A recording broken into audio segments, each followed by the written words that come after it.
My name is Pat O'Connor, and I'm the broker owner of the Veritas Real Estate Group. We're located in Coral Springs, Florida. Today I want to talk a little bit about how to get started in investing in residential real estate. First thing to know is about financing. You're not going to get an FHA or VA loan for investment property unless you're buying a multifamily unit and live in one of the units. So a duplex, triplex, fourplex, and you live in one of them, you can probably get a loan as long as you qualify and all the other factors. Another thing is interest rates are going to be higher for investment properties than they are for primary residence because it's riskier for the lender. If the buyer gets in financial difficulty, they're more apt to stop making payments on their investment property than they are on the property that they actually live in. So the next thing is, how do you want to hold the property? What name is going to be on the deed? I suggest that you talk to a real estate attorney. A lot of investors choose to form limited liability corporations. It's an easy thing to do, and they may have the street address as the name of the corporation. The money will be made out to the corporation. You will use a corporate email account. You can get it for free from Gmail. So like 123oakwood@gmail.com, and your correspondence with the tenant will be using that corporate email account. So you want to keep that corporate presence between you and the tenant to help shield you from liability in case the tenant has a dog that bites a neighbor, or maybe the neighbor decides to sue the property owner. If you don't have a lot of money in your corporate account, then you might be protected.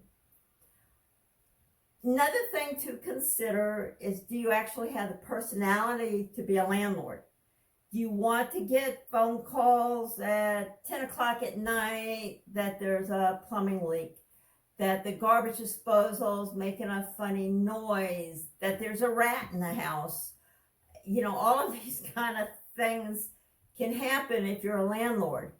If you don't want to deal with it, get a property management company and they will handle all the tenant interactions. All you have to worry about is looking at the deposit that they'll put into your account every month. I think here in South Florida, they'll charge 7 to 10% for doing all of that work out of the monthly rent. They'll keep that. You get the rest. The numbers may be off a little bit. I haven't checked into it for a few years. The other thing is, if you don't get a property management company, you need to line up a handyman. That was the toughest thing for me as a landlord, was finding somebody who was responsible, dependable, who would show up when they said they would show up. I know that's a complaint against general contractors as well. They're not there when they say they'll be there. So there's neighborhood apps that I guess you can get to ask for recommendations, and there's other sites on the internet that you can search for recommendations from people. Again, that to me was the toughest part of being a landlord. I like my tenants, but I couldn't. I felt bad when I couldn't immediately respond to a very, legitimate request that they had. So prepare yourself. You can also get a home service warranty that will cover the major appliances in the house, and the tenant can call the vendor directly if there's a problem with the dryer or washing machine. You don't have to get involved in this. And they're relatively inexpensive. Just Google home service warranty and you'll see what's available in your area. I guess the last thing, it was the lesson that I learned the hard way. I was brand new in the business. It was 2003. I had yet to make a sale, so I figured I'd be my first client. And I'd gotten in the business anyway to flip properties. But the day before closing, the lender denied the loan because the rent was less than the mortgage payments. The lender had just pulled the comps and looked at the neighborhood rents for similar types of houses, and it didn't cover the mortgage payment. And the mortgage payment included principal, interest, 1 month of homeowner's insurance, 1 month of property tax. So keep that in mind. You can ask your realtor to do the comps for the property, and you can get an idea of how much you can afford to pay for the property and still have the lender approve it. And as a general rule of thumb, I would do monthly mortgage payment plus 15% for rent. So that's what you want to look up for the neighborhood values, and make sure that you're not going to be paying more than what the lender would approve. They want you to have a positive rate of return. So I think that would be a good beginning to get you started. You know, check your personality for do you want to be a landlord? If not, fine. Let a property management company handle everything for you. If you got a good property, you have good income flow, let them take 7 to 10%, and you can sleep at night without the worries. You can go on vacation and you don't have to worry about tenant problems.